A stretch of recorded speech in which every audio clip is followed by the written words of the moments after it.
sister reunion! What's your deal? I've been having a lot of fun. I don't need lotion in there.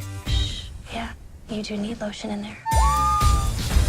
We are looking for an yard artisan to do some work on our bushes. I bet working on other people's bushes really makes you want to whack your weeds. That was dirtier than I thought. I'm sorry, that got dirty really fast. Hey everybody, welcome to What the Flick.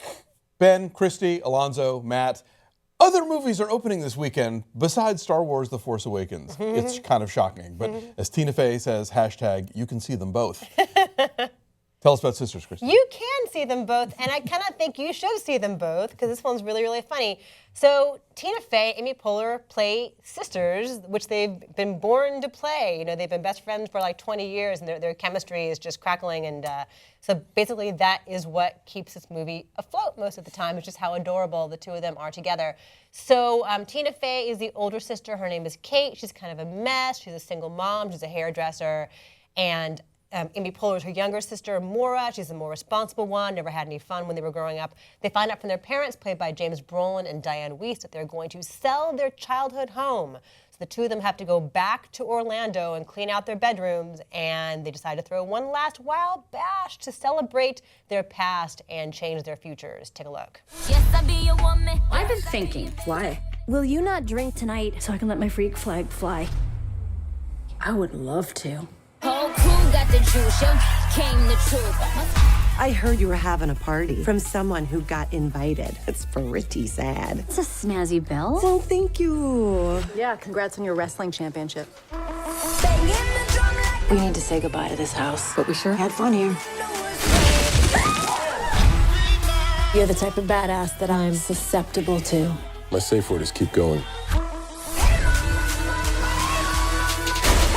Everyone, start cleaning up the area where they're standing.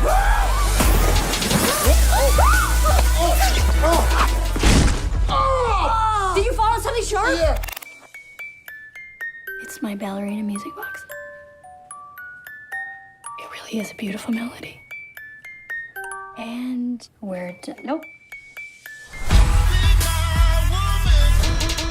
Yeah, I laughed the whole way through this. I know Ben didn't like it. I laughed a You lot. liked it okay. I laughed a lot, and a lot of it is just like their chemistry is so buoyant and so zingy that it keeps things moving, even though it's a little overlong. Not all the gags work, but they're so much fun together, and they get into a kind of a movie that we've seen a million times. You know, the all-night raging party movie. Right. We've seen that done so many times. Yeah, and this they is- find new avenues into the details and the process of that. This is like the premenopausal can't hardly wait. I don't think I can't think of any movie where the party went on this long. Any movie. I'll put it up there. This party must have Project lasted X. like an hour and 10 minutes of movie. No, yeah. 16 Candles? This Project party is X is an all-night. 75 No, minutes. actually, no, Can't Hardly Wait, really, almost the entire movie is the party. What's that Russian Ark movie? That's all one take? That's a all one party. That's a Come on. party. What's the tribe? Yeah. So, I- it is too long. It is 2 minutes shy of 2 hours. Right. And there's a couple endings too many, as Yeah. we're not always fond of. Not all the bits work. Bobby Moynihan is never funny. But he's funny at the supposed to end. not be funny, Right. which is a tricky thing to And pull that's not off. funny. And it's I don't know, not. the painting scene was kind of funny. The painting scene? Yeah. I know. That was kind of funny. Here's the thing. I had kind of low expectations because I was not a fan of Baby Mama. I wasn't really either. I Yeah. didn't. Baby Mama is 3 times funnier than this movie. Baby Mama's Wow, funny. I disagree. You're wrong on Baby No, Mama, and you're no, wrong on this. You're Whatever, wrong. Han You're Solo. wrong. So I kind of, but I think this one they sort of flip it where now maybe Poehler is playing the sort of type A, pain, and Tina Fey gets to be the sort of trashy, irresponsible one. That's kind of fun. And it works. It's Yeah. fun. It's a little bit against type, although I guess Amy Poehler's kind of channeling her Parks and Rec character. Yeah, a little bit. But yeah, no, I think it's really funny. What I like a lot about this movie is a lot of the supporting characters I thought were funny, especially the parents, who usually in this kind of Yeah. movie, that's such a nothing role, and They're really cute. they really get a lot of stuff out of it. But I like comedies where gags build, where it's not just like, the reason that I've never been a fan of the Anchorman movies, for instance, it just seems like bleh, bleh, bleh, like just stuff thrown at the screen. First Anchorman is the 4th funniest movie ever made. Okay, Just for again, the- you're wrong. So No, anyway. no. The second one's not very good. The first one's good. Nonetheless, what I like about this one is it's more like Rat Race, for instance, an underrated comedy. I think I like movies that set up a joke and then you come back to it later and there's a little more to it, and then over the course of the movie, they build and they pay what off. jokes did that? I mean, I don't want to give stuff away. I didn't find that to be the case, man. I am, Like the stuff with, like Samantha Bee and her husband, for example. The way they're introduced okay, and yeah. the way we actually meet them face to face. And what they do. And as they progress over the course of the evening, I thought, okay, that's a good build. But then, yeah, that was a nice build, but it's at the end where there's a sinkhole, and it was just dumb, man. It's Florida. It's what happens there. I would have given this a lower score, except for the fact that I couldn't love these two women more. So I literally I liked Date Night. I didn't like Date Night, but I got through Date Night because I'm like, look, and Admission, was that what it was called? Yeah. Oh. That was terrible. Yeah. It was bad, but I'm like, I don't care. I like Paul Rudd and I love Tina Fey. Tina Fey. I love both of them, and I couldn't get through that movie. So, but I like. I think Admission's better than this movie, and no. That's shocking. I'll give you your Anchorman craziness because you're a straight guy, but no way on Admission. It's not funny, man. Nothing. It's silly. The party lasts forever. It's just dumb people doing shots. I hate every movie. I hate every movie with guys where all they do is shots and go. It's not just that. Look, No. It is. Look. There's nothing there, man. You're wrong. There's some really funny stuff.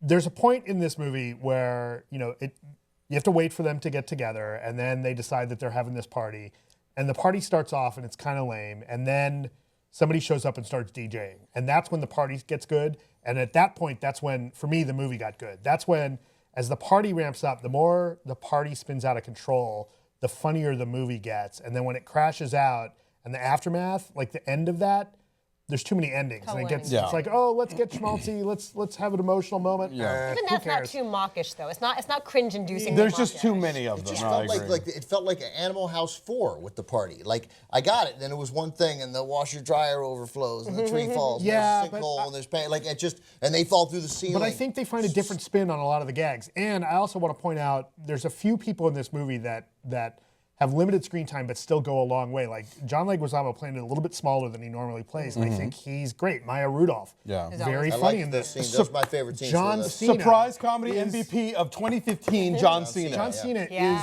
fucking genius in this movie. In this and Trainwreck, he is brilliant. Yeah, I mean, he, similar to like what we see with The Rock in a lot of his early roles, like he does so much with just a look, and he knows that his presence goes a long way. Look that way? Is that how he is? Well, do you think they like CGI'd it? The neck tats probably The are tattoos not, are right? fake. The arms are real. The arms are real. Yeah. The shoulders. Jeez, like an extra body part. On But the John Cena character is an example of what they do here so well, which is they take things that you've seen before and there's a surprise to them. So you think you know who the John Cena character is going to be, and there's more to him. Like the scene where they go dress shopping. I was crying, I was laughing so hard. And you've seen the trying on clothes montage so many times, and they find a new way into it. And also, I think when Ben's talking about these movies where it's like at the party, almost always those movies are about teenagers or college students. So the fact that these are like middle-aged people who've stopped having fun entirely. They've got kids. But it's not sad, right? It's not like, it's not like people middle-aged or older who try and recapture their former glory and you're like, oh, this is pathetic. Like this one's like, oh yeah, okay, they had some presents back in the day, and I can see why people are excited about this party again. And they have a moment of revisiting that craziness. I liked the Maya Rudolph part, and I liked when the cop came and they were like, everybody underage drinking, And they're like, no, there's no underage. We had a 60-year-old. We're all double that. But there's a nugget of truth to all of this, to Maya Rudolph interactions. Like this movie really gets the fact that you are your 12-year-old self, no matter who you are, no matter where you go, whatever insecurity or awkwardness you felt at age 12 or whatever, is still there, and they get that. Like, you can't really escape who you truly are, and that manifests itself in how they relate to every single person in this movie, and that's true. And that high school reunions inevitabely become about everyone reassuming the roles they once had. You cannot hide who you are. Well, I literally, I love Maya Rudolph, I love Tina Fey, I love Amy Poehler. I couldn't love them more, and I'm glad that you guys liked it. Because I hope people like it. I do. I don't want to be, but I didn't. Right. I thought, and I usually, this is massively reversed because I am much more forgiving to comedies in general than the three of you sourpusses. So what's your number? 4.1. Okay, I'm saying 7.2. 7.8. I had a blast. 6.5. It's funny. It's not perfect. I do want to point out that we live in a world where Star Wars gets the highest score from Ben Nicholas, and this movie gets the lowest.